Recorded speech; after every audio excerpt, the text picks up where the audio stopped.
audience of Chit Chat. We're here this afternoon with awesome Ron Hutchinson. He is a playwright, a writer of the highest form. He is also my neighbor. I've known Ron for about 17 years, and there's a group of us that meet on 2 of the blocks in our neighborhood, and we're called the Porch People. And different ones will come out on Saturday and sit on the porch with our patriarch, Mr. Wally. We love him dearly. And this Porch People started 20 years ago when one of the neighbors needed a place to sit as his wife was going to church. And it just started from, something like that aspect of it.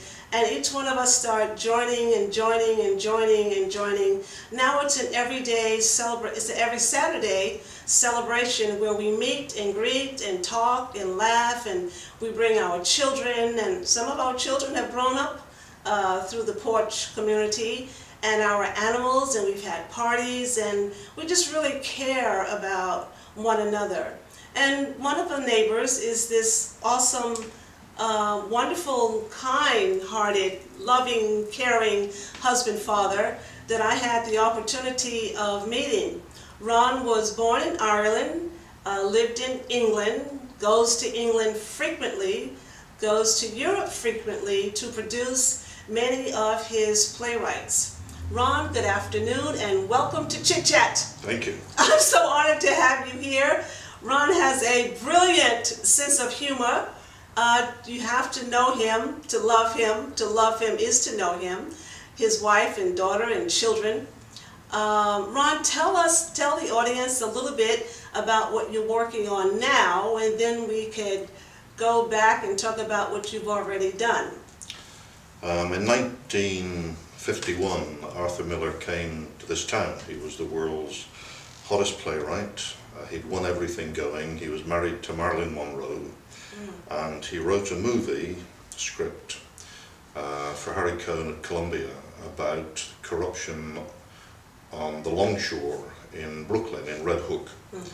And the studio took one look at this script, which basically said that it was all mobbed up, that you had to pay for a job, that there was corruption all the way to the top in City Hall and on the hiring line itself every day. And the studio said, okay, make all the bad guys communists and we'll make the movie. And Arthur Miller said, well, that's not actually right, true. And even though he was the hottest property around, he was forbidden to make that movie. He was investigated by the FBI. Wow. And that script lay in the vaults at Columbia over there for maybe 60 years. And then an English director wanted to see if there was anything there that was worth producing. Not as a film, but could it be put on the stage? So in November last year they asked me to look at the original script, what remains of it. And then I spent several months in workshops and talking to people. And we opened the play in England, that was back in June and July. And it's the first time Arthur Miller's words had been heard by anybody since he wrote them in 1951. So it's kind of emotionally interesting. Yes. To actually take a writer's censored work and make it hopefully sing again for an audience. And we had a fabulous experience with it, and the Miller estate seems to like what we did with it. So maybe there's a new Arthur Miller play that we were able to put in front of the public. That would be wonderful. That would be wonderful, especially in light of how it originally got into the hands of the studio and what they wanted to do with it. I'm sure that the take that you've done with it humanizes it and tells a better, well-rounded story of what was really Well, it was a very technically interesting bit of writing because the Miller estate is very tough. They protect Arthur Miller's words. And we weren't allowed to invent any dialogue, not that I would have presumed to try and write Arthur Miller's dialogue, but I was allowed, because it was a film script with 80 characters and 150 scenes, which you can't possibly do on stage. I was able to use whatever stagecraft I have to reduce the number of characters. Like, for example, there weren't many women in it, and I was able to actually build up the life of his wife, the hero, the guy who goes up against the mob and eventually, he puts his life on the line to try and fight for justice for the workers on the longshore.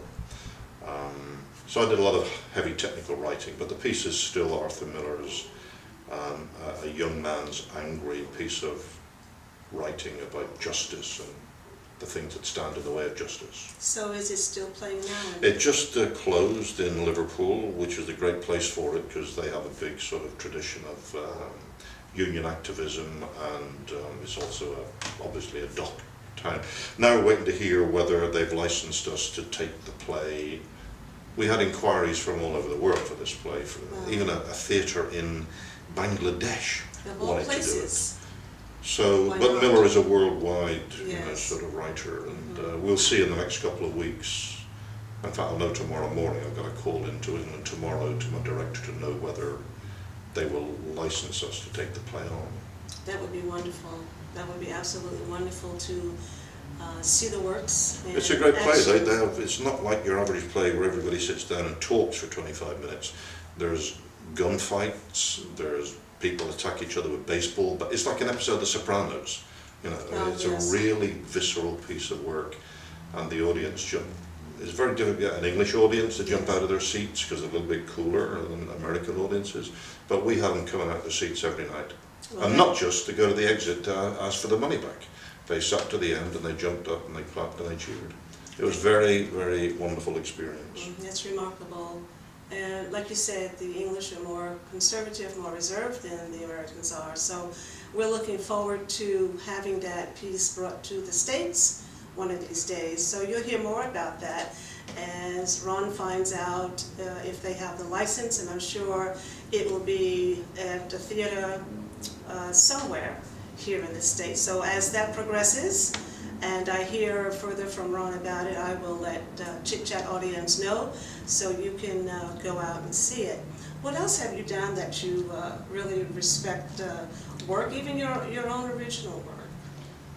Well, I've been very lucky. I came to LA 30 years ago, I think, with a stage play at the Mark Taper Forum, and I just fell in love with Los Angeles. Being Irish, I'm more predisposed to like Americans than the English, who really feel that you stole their pants when you took the American Empire in place of the British Empire. Yes. So the Irish have a real... My uncle jumped ship in Long Beach in 1938. They eventually caught up with him, the British Navy, and they swung him in jail and then made him go and fight in the Pacific. There's that Irish-American thing is very strong. So I had a great time. I arrived here, I had $800 in my pocket, I lived on somebody's couch on the beach, and I was lucky. The very first thing I did, I won an Emmy. I thought that's what happens. You come to America, they give you an Emmy. I didn't even know what an Emmy really was, and I said to my agent, should I bother? And she said, bother? Buy us, and we went to Maxfield's, the suitors to the stars, Yes. and she made me buy an Armani Black Label dinner jacket. And she said, wear that and it'll bring you luck. And so I didn't know, and I went and I won an Emmy like within a year of arriving here. It was like, oh, so this is what it's like. Wow. There's so many people that are born and raised here that's still striving for that Emmy.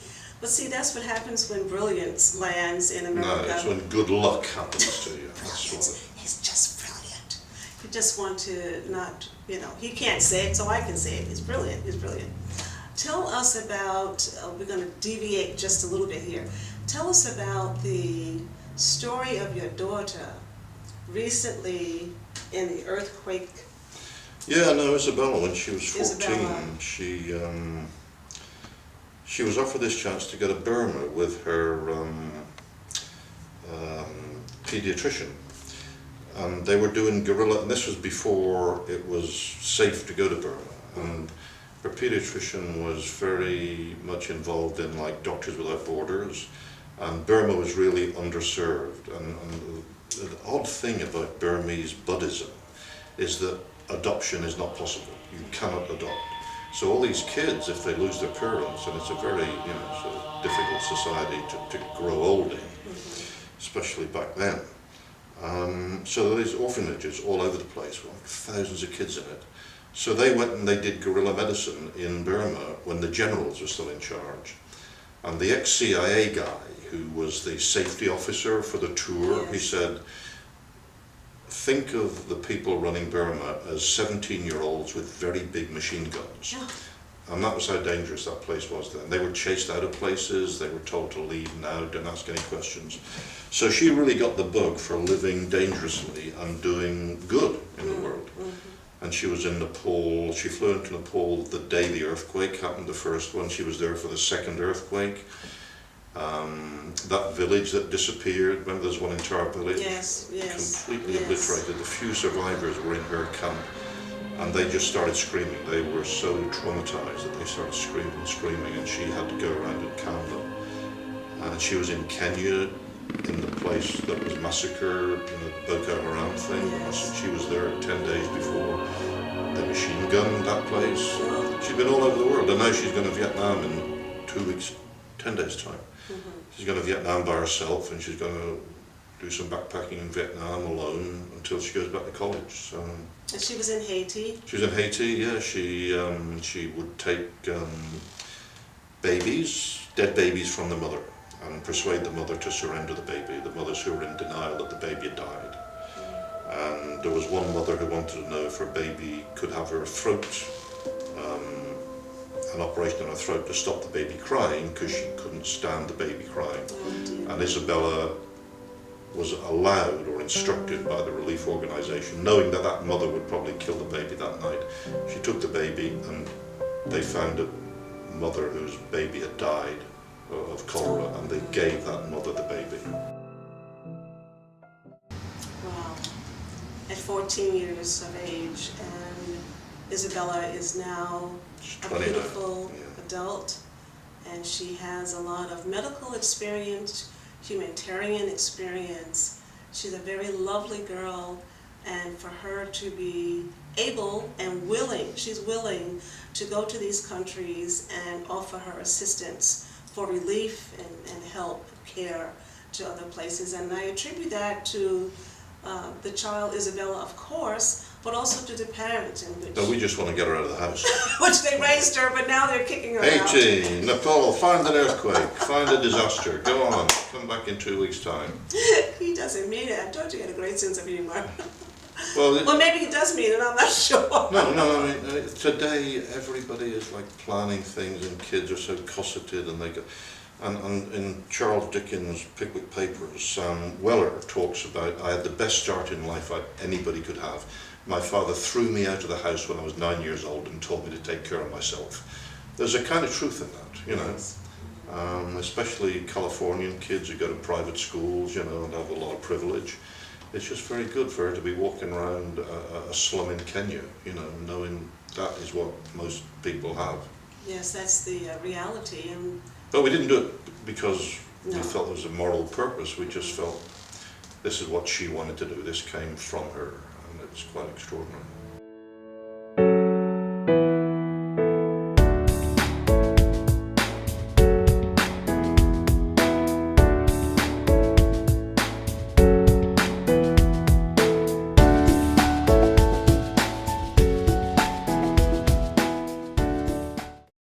So she's grown up entirely in a neighbourhood that's as mixed as any neighbourhood could be in every way. Aspect. You know, you could slice the cake.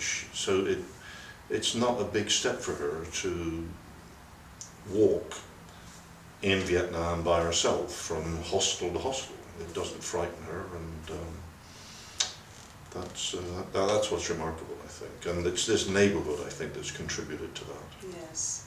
And we love her. You know, I'm just not saying that because that's such a popular word, but we really love her, and we watched her grow up. We watched her from a baby, a little girl, a toddler, elementary school, high school. Now Now she's let's in watch her college. get a job and look after her. Now she has to get a job, a real job.